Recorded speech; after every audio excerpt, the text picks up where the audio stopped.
Alô, alô, pessoal, mais um vídeo no canal Vene Casagrande, é o bloco do Vene Casagrande. Pois é, estamos aqui gravando esse vídeo, domingo de carnaval, 9h30 da noite, para poder publicar esse vídeo na segunda de carnaval pela manhã. Então, se acontecer algo durante esse período de 9h30 da noite de domingo de carnaval até umas 8 horas da manhã de segunda de carnaval, não tem como eu publicar aqui, porque esse vídeo já foi gravado.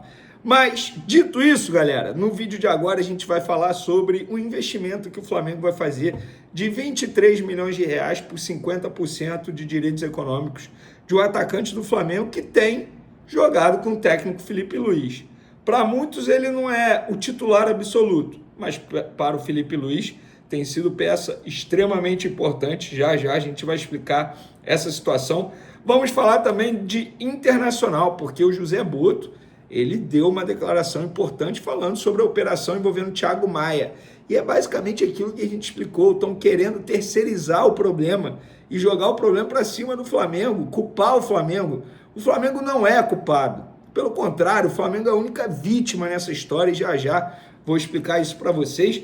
Isso tudo e muito mais no vídeo de agora, mas antes, aquele pedido tradicional para você se inscrever no canal, dar o like no vídeo, ativar a notificação, compartilhar esse vídeo com os amigos, com as amigas e ajudar o canal Vene Casagrande a crescer cada vez mais. Conto com a sua colaboração, qualquer ajuda será super bem-vinda. Pô, galera, dá moral aí.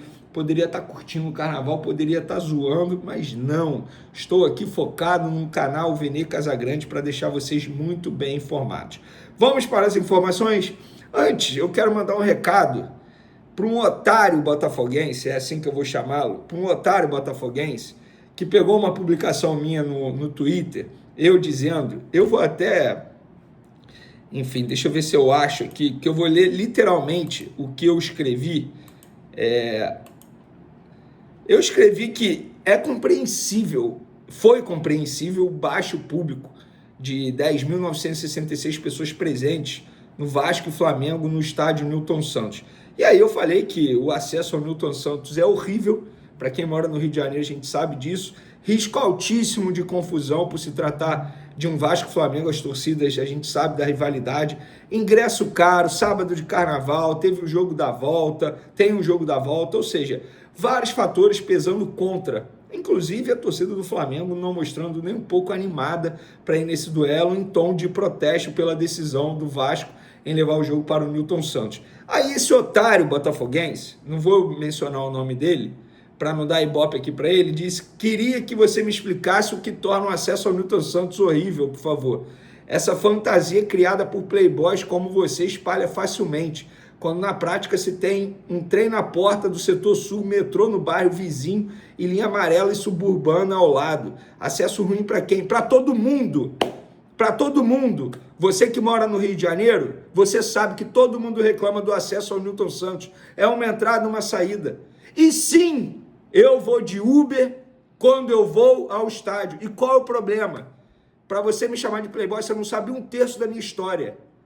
Seu pela saco, porque era isso que você fazia quando fazia aula de futebol aqui na Praia de Caraí, na mesma escolinha que eu ficava pelando meu saco.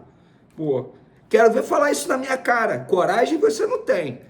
Mas vamos em frente. Vamos falar sobre coisa boa. Eu tenho certeza que esse corte vai chegar nele e eu quero que chegue mesmo, para ele ficar muito bem ligado. Vamos lá, pessoal. Vou falar de Cruzeiro aqui, porque contratado por 36 milhões de reais, o volante Wallace é o menos utilizado do Cruzeiro em 2025, que preocupa Pedro Lourenço, dono da SAF. Por que eu estou mencionando isso? Porque o Flamengo tentou a contratação desse jogador várias vezes. Quando ele foi para o Cruzeiro, eu vi muitos rubro-negros lamentando, dizendo que o Flamengo deu mole. Tá aí, no fim das contas, entre aspas, o Flamengo se livrou de uma furada, porque é um jogador que está sendo muito pouco utilizado. Inclusive falaram que ele estava um pouco acima do peso, também não sei se é verdade, segundo a imprensa que acompanha o dia a dia do Cruzeiro. E por falar em Flamengo, em entrevista exclusiva ao jornal A Bola, José Boto, aniversariante do dia, no caso ontem, né? Porque ele fez aniversário ontem, dia 2 de março. Parabéns ao José Boto, muita paz, muita saúde nesse novo ciclo dele. Ele afirmou que o Flamengo e Palmeiras lutariam pelo título em Portugal. Não gosto muito dessas comparações porque podem soar ridículas, mas diria que, por exemplo, este Flamengo lutaria pelo título em Portugal. Este Flamengo que nem foi construído por mim, mas onde eu estou hoje, lutaria pelo título em Portugal. O Palmeiras de Abel também, de uma forma diferente, teria que se adaptar a jogar em grama natural. Mas acredito que essas 2 ou 3 equipes disputariam o título em Portugal e outros países. Não ficariam para trás, até porque é uma questão de ritmo de jogo que se adquire na Europa, mas certamente estariam entre os primeiros colocados em muitas ligas europeias. Muita gente tratando isso como polêmico, eu considero zero polêmico, gente. O time do Flamengo é muito bom. Se você botar no campeonato português, e o campeonato brasileiro, ele é mais disputado que o campeonato português. Olha quantas equipes começam, entre aspas, como candidatas ao título. Flamengo, Palmeiras, estão colocando o Corinthians aí como candidato a título. Não é nenhum absurdo dizer que Flamengo e Palmeiras brigariam pelo título no campeonato português. Não acho nada polêmico.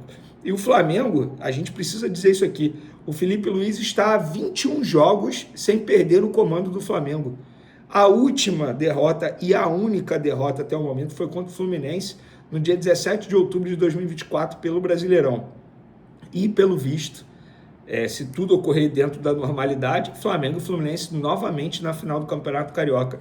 Seria a 5ª vez nos últimos 6 anos, porque só Flamengo e Nova Iguaçu quebrou essa final, né? Flamengo ganhando 2 aí nos últimos 5 anos, Fluminense ganhando 2. Agora eles devem se enfrentar novamente se tudo acontecer dentro da normalidade. O Fluminense meteu 4-0 num voltaço no jogo de ida, para mim está classificado já. Resta saber o Flamengo agora. Eu acho que o Flamengo está 1,5 pé. Calma, ainda tem o jogo da volta, no futebol tudo pode acontecer, mas o Flamengo é o grande favorito para passar para a final. Vamos agora para os 2 assuntos mais importantes do vídeo. Gonzalo Plata bateu uma meta contratual no jogo contra o Vasco e o Flamengo vai investir 3,9 milhões de dólares, cerca de 23 milhões de reais, para comprar mais 50% do atacante. Vamos lá, eu já falei isso aqui recentemente, que o Gonzalo Plata estava próximo de bater essa meta e no jogo contra o Vasco ele bateu a meta. Vamos recapitular, contextualizar toda a negociação. Em agosto de 2024, o Flamengo comprou 50% de Gonzalo Plata junto ao SAD do Catar por 4,1 milhões de dólares. Os clubes na ocasião combinaram o seguinte: se o atacante disputasse 1.500 minutos nos primeiros 12 meses de contrato, e essa meta foi batida contra o Vasco, o Fla teria que comprar mais 50% do atleta por 3,9 milhões de dólares, com pagamento em 3 parcelas, a primeira à vista, a segunda em 12 meses e a terceira em 24 meses. Com isso, totalizando 8 milhões de dólares por 100% dos direitos econômicos. Além disso, tem uma cláusula, perdão, pessoal, além disso, tem uma cláusula no contrato que dá ao Flamengo a opção de pagar 1,3 milhão de dólares para o Al Saad e fazer com que o time do Catar não tenha direito a mais-valia em uma futura venda do Gonzalo Plata.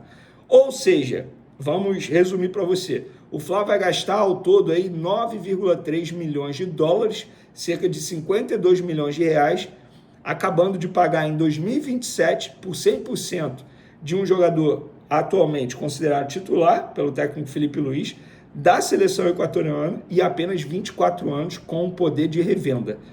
Eu sempre critiquei aqui algumas situações envolvendo a antiga gestão, nesse caso nós temos que elogiar, porque na minha concepção foi uma boa negociação. Se a gente for parar e analisar como o mercado de transferência está inflacionado, você pagar 50 milhões de reais pelo Gonzalo Plata, que tem se destacado com a camisa do Flamengo e que já fez até gol importante na final da Copa do Brasil contra o Atlético Mineiro, não acho nenhum absurdo.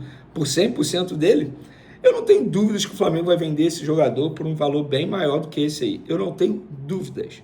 E vocês, o que vocês acharam dessa situação? E por falar em situação, vamos lá. Ontem, na Zona Mista, no sábado, na Zona Mista, após a vitória sobre o Vasco, o José Boto falou sobre a situação envolvendo o Thiago Maia, que não foi para o Santos, porque o Flamengo exigiu uma garantia financeira do Santos, o Santos não entregou essa garantia financeira e a negociação não foi concretizada, porque o Santos ia pagar um valor ao Internacional para contratar Thiago Maia e também ia assumir o valor que o Internacional tende a pagar ao Flamengo. O Flamengo toparia fazer desde que o Santos apresentasse uma garantia financeira. Por quê? Porque o Flamengo não via vantagem em trocar apenas de credor. O que o Flamengo ia ganhar com isso? Nada, o Flamengo tinha que ter uma garantia que o Santos ia pagar. E o Santos não apresentou. E aí o José Boto falou o seguinte: o presidente BAP deu uma ordem para não negociar nenhum jogador com clubes brasileiros, ou seja, não vender nenhum jogador sem ser à vista ou com garantias. Isso é pela má experiência que tivemos e pela demora da justiça em fazer justiça. Foi uma ordem do presidente que não podemos negociar sem garantias. O Santos não deu as garantias. Ponto. E aí depois, no mesmo dia, na mesma noite, Alessandro Barcelos, presidente do Internacional, falou o seguinte: o Flamengo está muito rígido em relação às garantias bancárias e disse ao Santos: e pelo que eu estou vendo, o Flamengo está preferindo ficar com o Inter de credor do que com o Santos. É o que eu estou sentindo. Fecha aspas aí. Vamos lá, vocês querem terceirizar o problema? É isso mesmo. O Internacional deve ao Flamengo, o Santos deve a muita gente, ao Cuiabá. E qual é a garantia que o Flamengo iria ter que o Santos ia pagar o Flamengo? O Flamengo, ou seja, o bobão da história: ah, tá bom, Inter, você me deve, agora eu vou aceitar o Santos me dever. Não é assim, não. E sabe por que o Inter quer fazer, que eu descobri? Porque o Inter ia receber o valor à vista do Santos. Então, para o Inter seria maravilhoso. Ia se livrar de uma dívida com o Flamengo e ainda ia receber um valor à vista do Santos. E o Flamengo nada ia ganhar com essa história? Ah, mas o Inter já deve ao Flamengo, o Flamengo vai ganhar nada mantendo... Não, o Flamengo não tem que negociar nada sem garantias bancárias. Está certo, está certo. O Fabrício Bruno foi vendido à vista porque o Cruzeiro não tinha como dar garantias bancárias também. Só que o Cruzeiro é uma SAF, tem um cara que é milionário no poder dessa SAF. Ele simplesmente foi, fez uma ligação, tá bom, pago à vista. Para ele não mudou nada. Já o Santos não tem como dar a garantia, sabem por quê? Porque a Globo não quis ser fiadora. Porque a garantia que o Flamengo exigiu foi a Globo, o pagamento de direito de transmissão. E por que a Globo não quis ser? Você sabe a resposta, eu também sei. A gente sabe. Então o Flamengo está certíssimo. E não venham com esse papinho que é culpa do Flamengo, que o Flamengo está sendo muito rígido. Não. O Flamengo só quer a garantia de que vai receber. Ponto e acabou. Está certinho. Não pode dar mole para esses clubes que têm uma má fama no mercado, porque é isso que tem o Internacional no momento e é isso que tem o Santos no momento. Valeu, galera. Tamo junto. Um abraço. Fui!